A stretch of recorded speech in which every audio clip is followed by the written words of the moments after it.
Let's talk about challenges in internationalizing marketing and how to get around them. Have you ever tried to expand your go-to-market approach into new countries? Or have you ever felt that you cannot really track the impact of marketing across all of the countries you're operating in? Well, this is exactly where sharing some experiences and best practices can really help. Many companies start their business in one country and then sooner or later become successful and grow and then go for expansion into new territories. And in that case, I've seen usually two options or two scenarios. So option number one is what worked in your home country is simply copied into another country. Option number two, tiny marketing teams are built to explore the local specifics and then do a little bit of marketing. Well, to be honest, both of those options are pretty risky. So the first one, which I call central enforcement, this often fails because the markets and the cultures are very different. And on top of that, human nature forms resistance to most of the remote top-down enforcements. So that means you end up with local teams fighting against headquarters and the other way around, instead of fighting competition and conquering the market.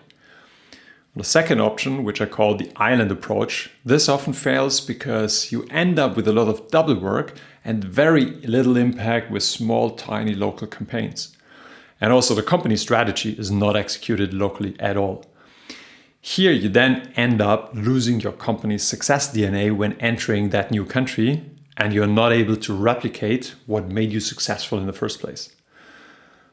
When going global, and that can also mean just entering one single new country, you often face things like cultural differences, a mismatch between a global strategy and local realities, and also a lot of pushbacks by the local teams, be it marketing, sales, or elsewhere.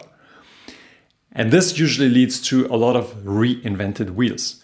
Also many fragmented small campaigns with very little return or even no return. And also no genuine tracking of the value that you generate out of marketing. Also, when growing and expanding internationally, this often leads to more and to bigger teams, which are more often than not working in isolated silos. For example, someone creating a bit of content here, someone else making a media plan there, then the country coming back and saying, oh, my country is different, it doesn't work for me. And then everything is being redone locally over and over again. And then at the end, when you perhaps finally generated some leads, nobody really knows what is happening with those and you don't have any tracking. Now, the good news is this can all be solved. I've been leading and forming multiple global teams over the years. For example, we were building a marketing supply chain which followed the global strategy and was also aligned with the business targets. At the same time, we fully involved the countries, which led to a lot of local buy-in and to less local reinventions. Also, we established some true best practice sharing, which is crucial. And overall, this led to a more efficient and effective marketing model.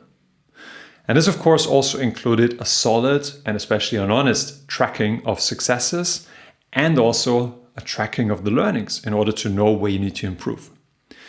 Now, this all then leads to more pipeline, to lower cost, to happier marketing teams, to real collaboration instead of working in silos, and ultimately to more revenue and more profit. Now, if you want to discuss a bit more about this, just hit me up.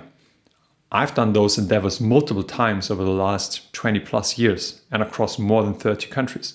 So let's roll up our sleeves and get it done. Thanks for listening.